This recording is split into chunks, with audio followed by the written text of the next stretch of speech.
35% of men cheat. were unfaithful on their stag weekend. That's actually insane. Cultural terrorism is cracking me up. I'm going to think about that all week. It is stag and hen do's are potentially cultural terrorism. Jordan, we're getting married. What are we going to do? I'm into is it a sten? Yes, okay, be careful with that. Because we'd surprise Theo and Sasha by bringing them together at one big lunch, and they weren't that pleased to see each other. We'll do the vows, everything. It's really emotional. It's lovely. We walk out, and then someone else walks in and goes, all of these doors are locked. Both families have to work together to get out of one of the biggest escape rooms in the world. Now it's Jordan's wedding.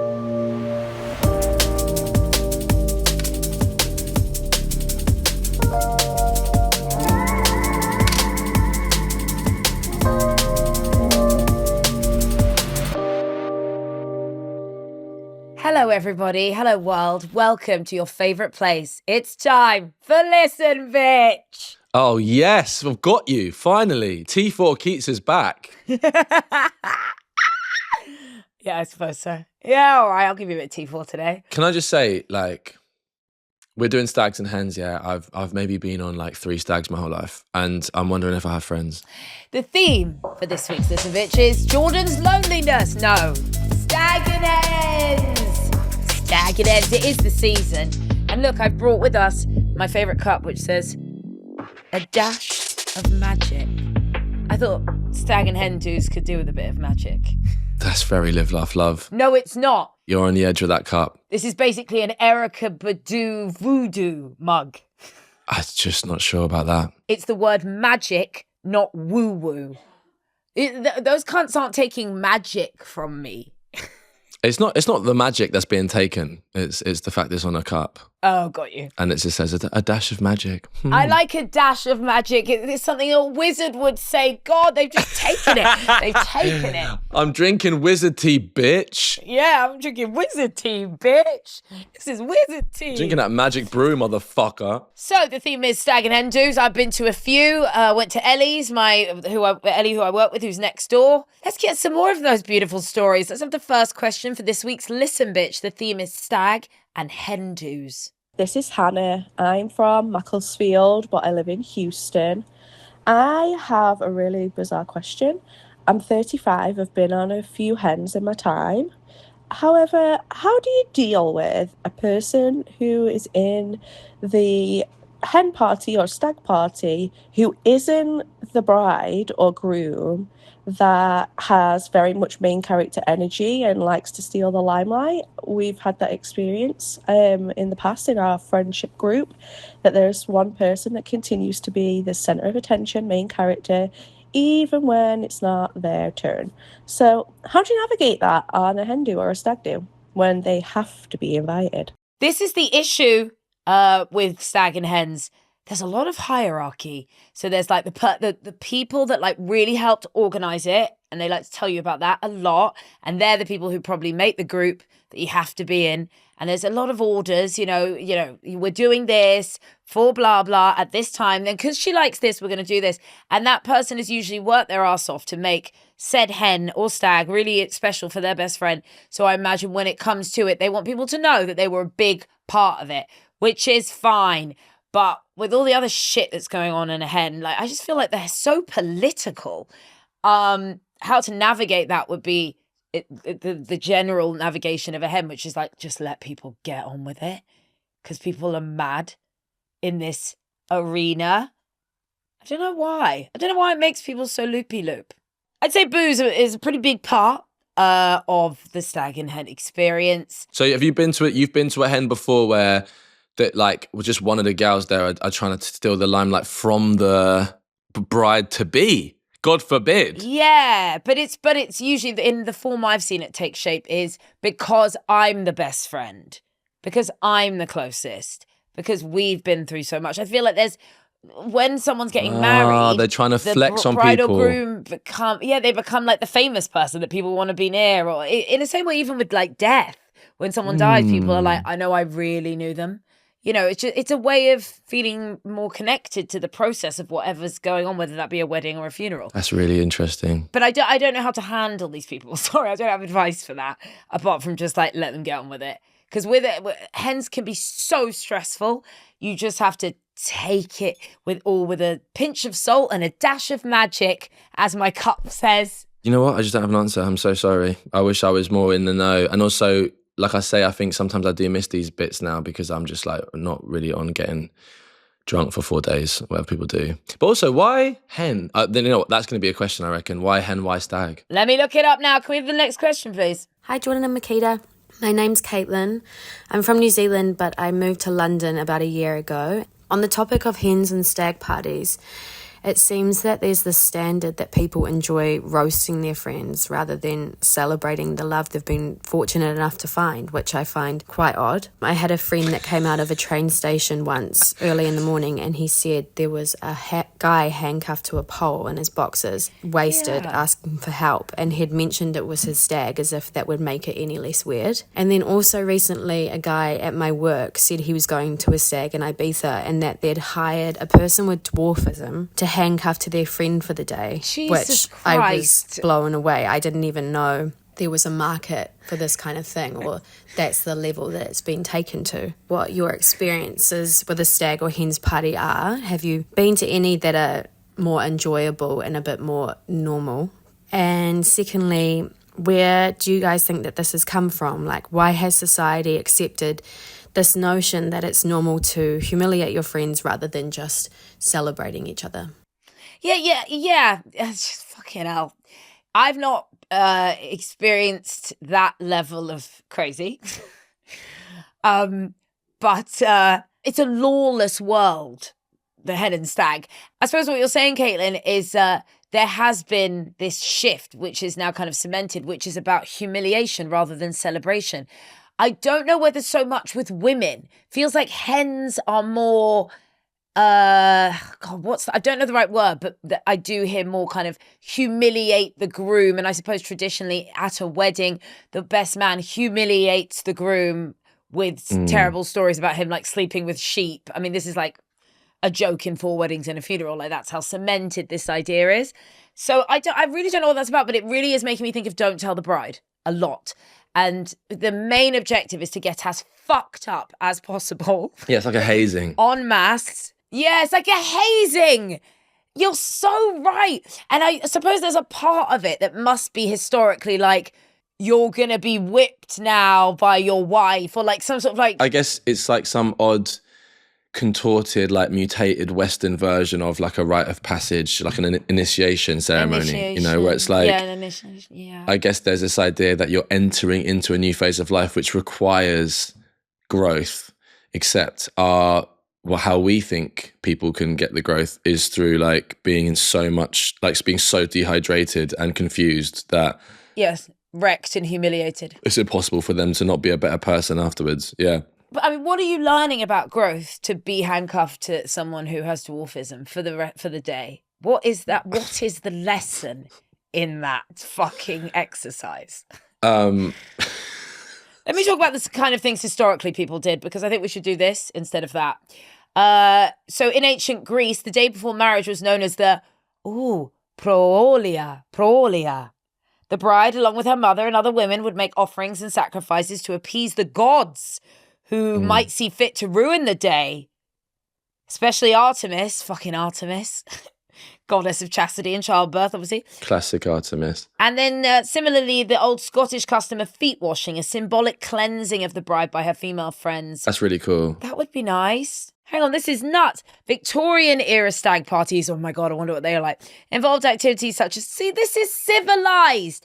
Fishing, oyster suppers, magic trick shows, dressing up in costume. That's nice. And in the 16th century, in America, they would have a sleigh ride, a supper, and a general good time. So I do believe that the modern world has turned this into more of an opportunity for humiliation. And it might not even be the modern world. It might actually just be Britain. I'll throw out there. It might just be Britain and booze. I'm really worried it's just Britain and booze.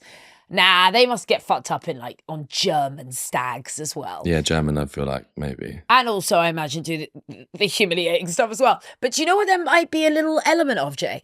I feel like there might be a tiny element of punishment. That is a big part of it. But that's what I said about rites of passage. Is like if you were to remove the like alcohol or there are tribal ceremonies that involve a person going through a short amount of pain in order to go forward. Yes. Like getting stung by a bullet ant or something. Yes. And just having to firm it. I understand that, but I feel like maybe historically, emotionally, not even historically, sorry, it has historically changed from something that was a nice supper, a little oyster supper and a sleigh ride, which just sounds great, into punishment for like leaving your friends in a way, like leaving the male to go to the female part of your life. There's something there. Maybe I've just watched too much Don't Tell the Bride. There's also a big debate about cheating on the stags here, which is quite interesting. Oh yeah, and of course, the whole idea that you should like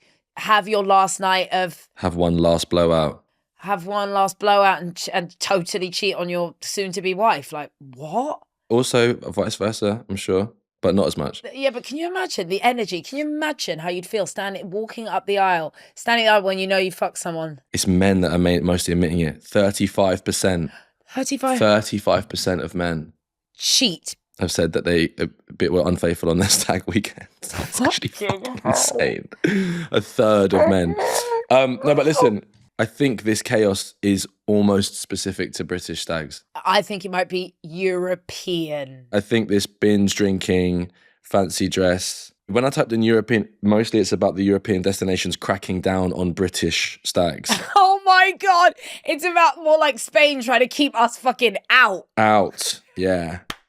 Oh my God. Participants on Reddit share tales ranging from hilarious pub golf and embarrassing costumes to out of control bar crawls. Is The Hangover about a stag? The film? That's American. Yeah, it is. It is. I nearly used that as my story to call it out. All right, let's have another question for Stag It Ends. Hi, Jordan and Miquita. Hope you're both good.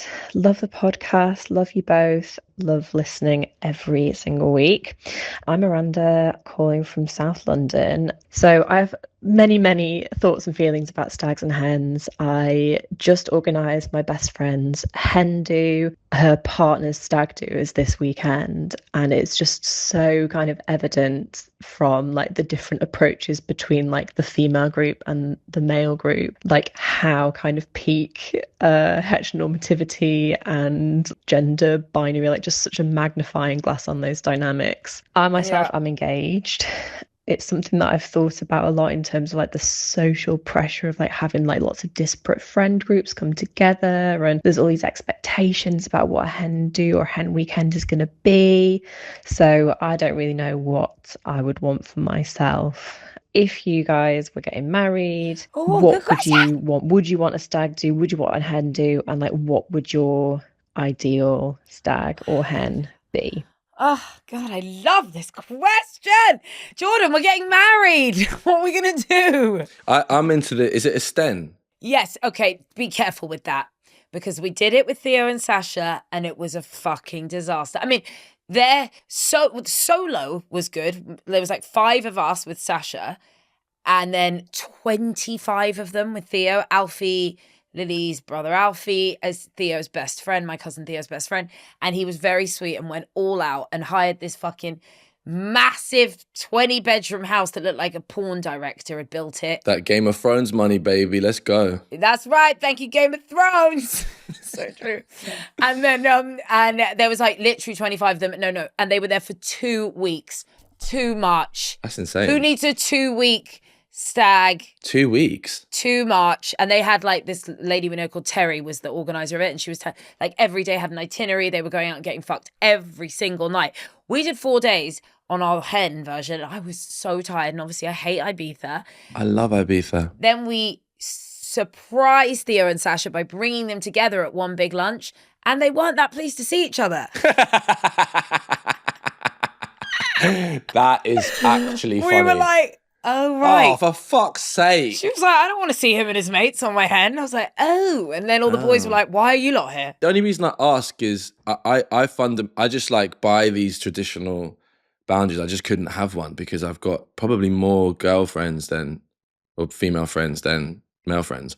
Hey man, we can what's the word? We can design our own lives. No, but I'm just like, how would that work? I just don't live like that. I don't live within that gendered, like that's what's so mad to me is like that it's separated by gender, like only my male friends. Like what? Doesn't make any sense. Yeah, right. But that's what I'm saying. We're designing our own lives. Miranda's in South London, figuring out what she wants to do, realizing that from her quite gender biased experience of organizing her friend's hen and seeing what her friend's fiance's stag looks like, that's not for her, Jordan, that's just not for her. So what she's saying is you could do whatever you want. So you can have girls and boys there. No, I know. Because I'd have Seb on my... Yeah, you would have Seb. Seb, Grimmy and Jessie. They're like three of my best friends. It would be weird if they were there. And what would I do? Okay. Oh my God. I might want to do like an architectural tour of nice. Italy. I like it. I really want to see the Duomo. Well, because this is actually just nearby. Yeah, people go away. They go away for their hens now. And I do resent it. So actually, I'll bring it back. And I might want to do like, I don't know, maybe some hill walking in the Lake District. I'd go to a mountainous region with 10 of my favorite people, hill walk, and then stay in a very, very high-end luxury hotel. And we would do 2 days, 2 nights, and then we're out. That's my dream hen.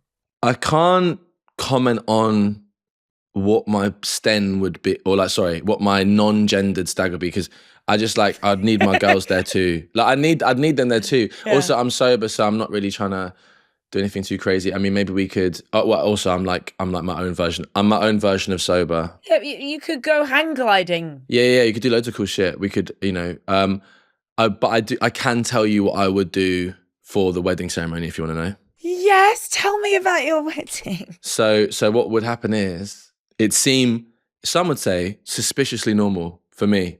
Right? They'd be there like, this is very... It's a bit tradish. Conventional from Jordan. This is like bizarre, right? So everything's normal. Even have like a religious fucker doing the thing. Okay, whoa. What you mean is you'd have a church wedding with a priest? Yeah, church wedding. Like, honestly, no, but this is part of it, Keats. But those who know me are going, something's not right, right? This is really important. They're like, this is not right. Jordan's in a black, like, suit, black tie. Like, it's not... This is too normal, right? And then we'll do the vows, everything. It's really emotional. It's lovely. We walk out and then someone else walks in and goes, all of these doors are locked. The first clue is under one of your seats. You have 1 hour. And then both families have to work together to get out of one of the biggest escape rooms in the world.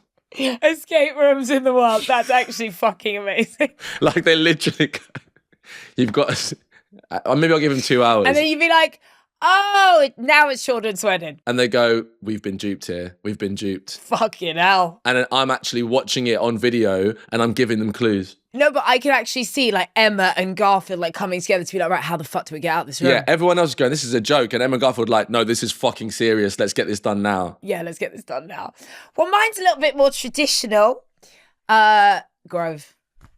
You should have it in the middle of the road. You should have it in Portobello Market on a Sunday. That's what a tourist would do if you're from Ladbroke Grove. You should get one of the fruit stall dons to just. Do you know I married my neighbours? No. I went to my neighbour's house, Cormac, who called me Horsebox. That's it. What you call me, Irish guy. And I went over because I was going to the wedding. Right? It was at Electroworks in Islington, which is an amazing venue for a wedding. Wow, okay. It was proper sick. But they'd already got married, yeah, like they'd already registered. So they had just a ceremony and they had a guy who was the father or the vicar or whatever the fuck. And I've gone round to ask him for a beer and he's panicking, right? He's panicking. He's going, oh my God, And I was like, oh dude, what's going on? He was like, oh, I can't do the Irish accent, but he's like, the father, the vicar, he's dropped out. I'm trying to figure, and I was like, okay, well, he's like, oh, the beer's in the fridge. I was like, all right. So I went and got a beer, and then as I left, I went, well, if you need anyone, and he went, oh, okay. And I shut the door, went into mine, drank myself to sleep. Woke up the next morning at like 11 a.m. or like 12, and I opened the front door, and there was a letter gaffer taped to my door, and I opened it, and it went, "The ceremony starts at 2:30. These are the vows." Like, did you not have to at least do like that internet course thing where they like ordain you? no, they'd already been registered. No, you motherfucker. No, they had already registered. They'd already gone and done it officially. Oh. But a lot of people do this. They go and get married officially, and then they Right. have the ceremony another time. So Yeah, of you're not course. actually required. Like mum when she married Flynn and Barbie Joe. Right, yeah. Right, got it. Because my mum ain't no priest. But the funny thing was Gemma, who Cormac was marrying, who also my neighbour, obviously, she didn't know.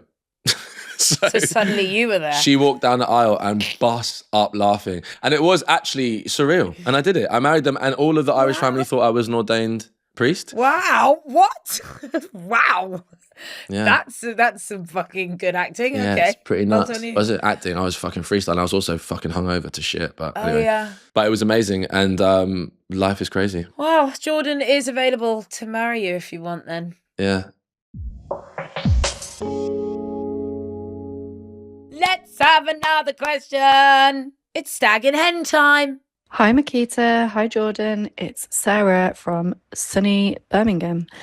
So I will caveat this with the fact that I am not married.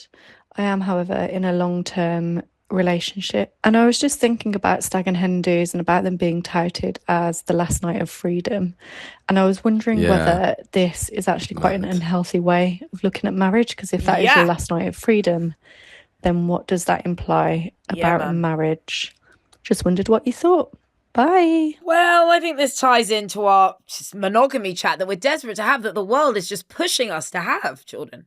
Listen, I am in total agreement with that being a ridiculous and damning indictment on what I think well, actually, the first issue is that marriage wasn't ever romantic. It was romanticized, right? Oh, that's good. No, that is true. Like the No, I know, initial which is union of well marriage put. is purely for like the power. It's like the merging of families. It's the sharing of assets. It's like the protection of lineage. It's like there's nothing romantic about it. I wonder when we romanticized it. When did it start being like, No, that was a movement. The Romantics. what era? Like 17th century maybe. Hold on, Ooh, let me have a look. that's my kind of time. Oh my god, I was actually right. Oh no, I wasn't right. 18th century. So Okay. 1700s. Late 18th century to mid 19th century. What did they do? The Romantic period emerged as a direct reaction against the scientific rationality of the Enlightenment, which is fair, to be honest. So basically, Descartes had just solidified like the scientific method. So he'd started to introduce the idea that you could objectively prove things, and that would be da-da-da-da, which in some spaces was really great for the progression of technology. But then I would also agree with the Romantics on this point, very spiritually like impoverished. So Yeah.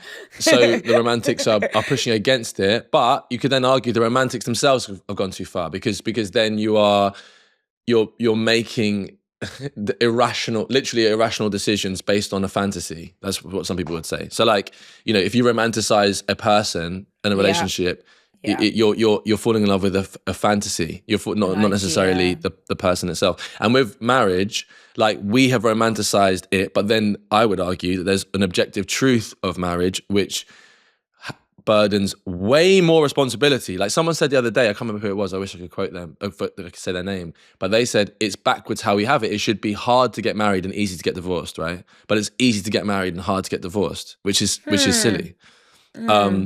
And like, so, and we have created it as like this day of love, which is lovely. Weddings are great. But ultimately, it is just a contract. There's no reason why you can't celebrate love without there being a contract, without it being under the whatever of God. Like, it's just the holy matrimony. That's a big religious thing. So, and then, to talk to her point, it's this idea that, well, it's especially with like, you know, regressive kind of male ideas, is that it's like you're trapped now, you know, and that you can't get out of this thing, even though it was men who actually kind of created it. So it's bizarre. The whole thing's bizarre. I absolutely love doing a podcast with you. Sorry, a show. It's not a podcast, it's a show. But like, I didn't know anything about that. Yeah. I loved that. Thank you for opening my mind up to that. I might go really deep into the romantics this afternoon. You should look into the romantics. It's very interesting. Very Interesting time in the world. Wow. But also Barbara Streisand says in The Mirror Has Two Faces, I would love to be married. And her friend goes, what's marriage anyway? A contract? And she says, no, it's when I would really like to experience what it would be like if someone really, really knew me, knew what kind of this I liked, what kind of that I liked. I think that could be very wonderful. Some people don't think it takes marriage to be really known, and some people do. And I think I want to experience marriage because I do think it does take that decision to speak it in front of the people that you love, for me, in the area you grew up in, and say, I love this person and we're going to try and share our lives together. I think I do believe that there are energies that like transcend all of the nitty gritty about like religion and whatever. Like there is just like being committed or like vowing generally, like making deep. a promise generally is fucking deep. Word is bond. You know what I'm saying? Like Word that is bond, deep. Motherfucker. And the circle, like the idea of a ring, like being signification of like eternity. Like there are elements of it that I do appreciate. I also think that, you know, there are things that could be updated for sure. God, yeah, but now I just really, really, really, really want to get married. That just made me really into it even more. Like, oh, yes, eternity. Eternity's dope, but then you have to remember, we have to move away from like the ownership, right? Like, but like back in the day, genuinely, the men were bartering about what to swap the woman for. Yeah, big time. Like that's why it's called your dad's giving you away, right? Yes. It's fucked up. Yeah. And I actually went to a Christian wedding once where they literally made a joke about when he was going to give them the sheep. Oh my God. Yeah. I think with like your mum or with other people, we understand obviously how beautiful it is to celebrate love, but it's hard to escape the energy that sits beneath it, which is that like, yes, maybe men are making it like, oh, we're trapped, but really, is it the men who are trapped? Like the whole concept of this, you've got a ring on, so you're mine now. Like, yes, I don't know, man. All that kind of stuff just makes me go a bit. Yes, but I do think that goes both ways. And also in same-sex marriages, I think there is this idea of like, it's not ownership, it's a belonging. Belonging's dope. And listen, like, you can certainly find freedom within a marriage. That's a cool concept. Do you know what as well? I think we should also never forget childhood trauma.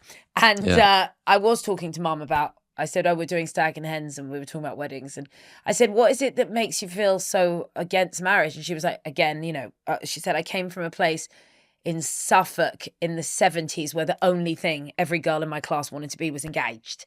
And my mum was like, fuck that for a laugh. I want to go and do things. Yeah. And it's made it like the highest point. Yeah. But I was like, I know that answer in my head. I was like, cool. And then I left a bit of silence and my mum said, also, Nanny and Grandad John had a horrible marriage. Yeah. And I remembered that my mum grew up in a really bad marriage. My Grandad John left my grandma, thank God, and started another family and got married very quickly. So I think the idea of what marriage meant in my mum's head probably meant very little. And actually it did feel like I would say that's the majority of cases. Yeah, man. What did you see when you were young? But that's why I love Nana and Cameron, because their marriage is like buddies. That can happen too. That can happen too. I was also with Martine Rose. Fuck, I love her. Have you ever met her? The designer. Yeah.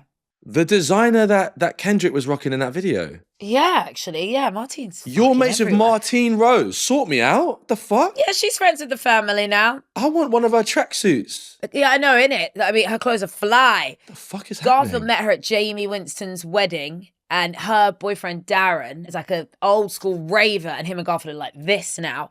And their relationship's quite interesting because they were at Mum's party at the weekend.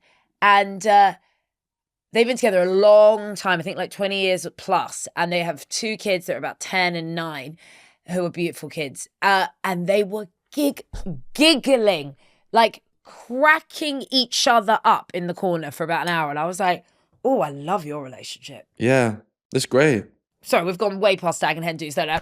Shall we have a final question for this week's Listen Bitch? Hi, both. Really love the podcast. I don't usually send a message in for things like this, but when I saw the topic was stags and hens, I just think that they are only a force for evil in society.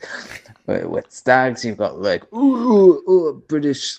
Sorry, the Irish bias coming through there. But it's just like a bunch of men in like a facade of hyper masculinity. Facts. Usually, there's like some homophobia and transphobia Facts. mixed in, where like the groom for Facts. some reason has a wig on Facts. or a dress, and like all the other Are you lads saying are like facts? in Facts. something else, or like a hen do where it's just like an act of cultural terrorism on some gay club that they've descended Cultural upon. terrorism is crazy. I don't think they're good, and I also just don't really understand why they exist. Don't you love the person you're getting married to? Why don't you want to party with Right. them? I just don't get them. Hey, listen, call of the week. Well, either way, I think that's your new best friend, yeah. Listen, cultural terrorism is hilarious. The mad thing is, we can't even necessarily just do all hen parties like that. But I will be honest, the second he said that, I had the most vivid image of those women going to a gay club. I know, and there's got to be a point at which you're going, this is like it's very hetero infectious. Yeah, like you're coming into my queer space. Yeah. With a fucking like mismarried fucking bouquet on or whatever the fuck they wear, those sachets. And a willy straw in your hair. And a willy straw. Like cultural terrorism is cracking me up. I'm going to think about that all week. It is stag and hen do's are potentially cultural terrorism. The thing is, there's an in-between here, right? We can't be in such a politically correct culture that we don't understand that people are going to do and say wrong things. I really don't like purity culture. But he is making the point that people can utilize stags to just basically do like pretty offensive shit and just be like, yeah, well, it's my stag, woohoo, and he's kind of saying, yeah, but you know what? More the fool, the naked dickhead handcuffed to a railing in Tottenham Court Road at 7 a.m. Like, it's my stag. It's like, okay, it's your fucking stag then. Yeah. But I'm with him. I'm with the guy. Like, that's what I think. I'd rather just be like, are we all just mates? Like, what are we even... Why are we going into groups and tribes like a Year 7 disco? And secondly, like what? But I like that tribal element. Why? Like why? I don't get it. Because what is really beautiful is this idea of who are all the people I've loved in my whole life as I embark on this huge new chapter. And it is like a time where your new friends meet your old friends and your school friends meet your work friends. Like that is a really beautiful part of it. What stag you got? I thought I didn't feel. I thought stags were smaller groups of people. I thought that was the point. I thought like it's quite handpicked. No, it's more like handpicked people from your whole life. You're not going to just have, I mean, I wouldn't know, but I feel like if you're going to have a stag or hen, like at Ellie's hen, for instance, that I didn't go to because I was working, but it was like work people, but then it was like all her friends from Cornwall that she's grown up with. Not all of everyone knew each other. It's usually where like the things in your whole life come together like a wedding, but more handpicked. And so there is quite a nice feeling of, that's the thing. I love rites of passage. Can we actually put it on Listen Bitch? I did try and do it with Lil time ago. Rites of passage is a great one. And I just think they're brilliant and exciting. Yeah, but if you're really about this rite of passage life, we'd all just sit down and do a mushroom ceremony, do you know what I mean? I'm ready to do a mushroom ceremony, thank you very much. That'd be a great sten. Amsterdam, big circle, 25 people, guided mushroom trip, giggles after, loads of chocolate. Okay, well then I might bring a little and then a mass cycle ride. Do you know where I'd really like to go for my hen then if we're going to do that? I'd like to go back to the Rastafarian camp in Antigua where we filmed. Sure. And I really made some great friends there. And there was a Nyabingi ceremony, fucking heartbeat drums, like Rastafari. I think that's where I'd want to go. I know someone who just did a hen with one person. Oh, that's nice. Did they have a good time? Where did they go? Marrakesh. I think what we're saying is you can design your own life. That's what we've really learned on today's episode about stag and hen do's. But we didn't find out why it's a stag and why it's a hen. We will now. Don't need to ask me twice. I mean, a hen feels kind of obvious. A stag, is that just like a thing? Like, yeah, I've got big antlers. Yeah, it's like the idea of a stag party taps into this symbolism of a stag being a male deer, often associated with strength, pride, and leadership.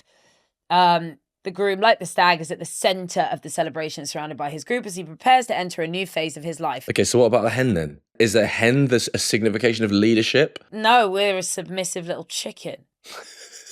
The hen as a symbol represents femininity in group gatherings, but why is it called, why hen? Representing femininity. Well, yes, here we go. The 19th century, but even earlier, the 1620s, when the word hen was used as slang for a woman. The image of busy clucking hens, feather fluffing, broody, and preening is all too easy to conjure. From Scottish slang.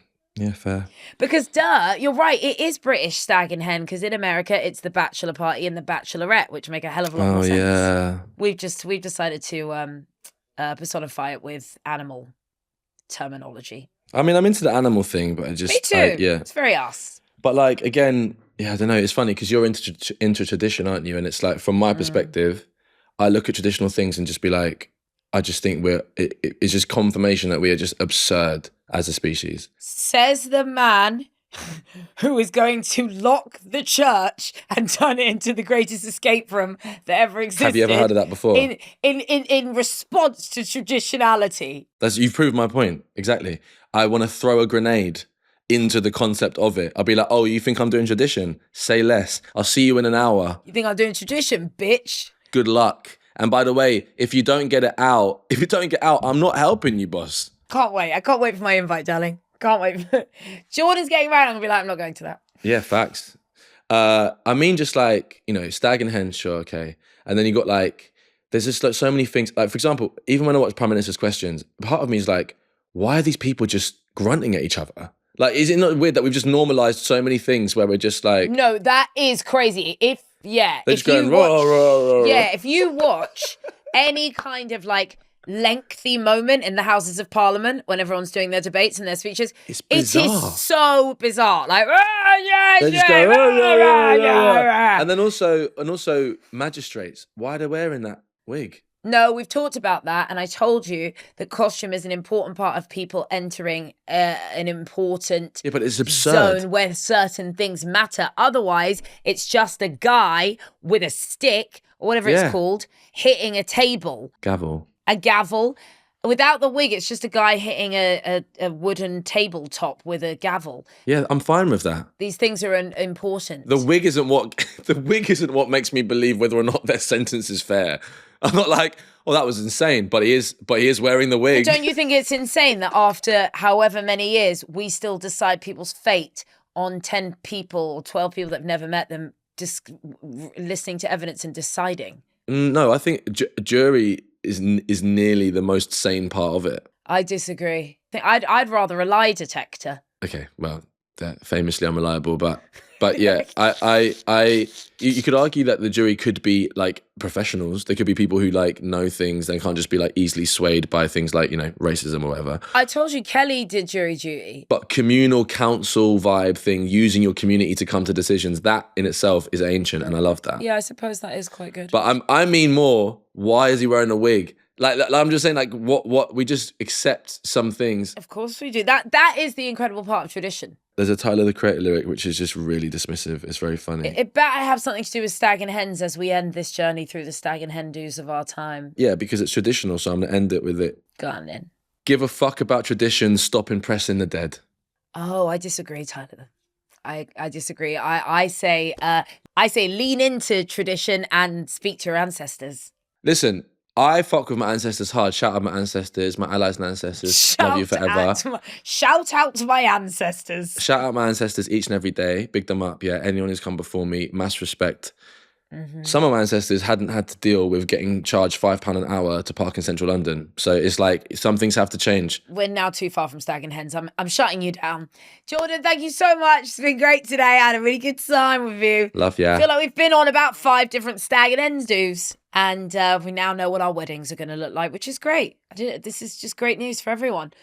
We will see you next week for Listen Bitch. And this is working quite well, this us telling you on the internet. So we'll do that again. Let us know if you missed the other way. To the Miss Me gang listening, I would just say if they could make a concerted effort to hit up our YouTube videos. That's what I'm saying. Just a concerted effort, because I love YouTube more than life. And it would just make me very happy for us in this new form to be able to like really bring a community to YouTube. That's what I'm saying. That's what I'm saying. I'm done now. And TikTok. Never forget, we're on the internet. Miss me.forever. We'll see you there. See ya. Thanks for listening to Miss Me. This is a Persephonica show.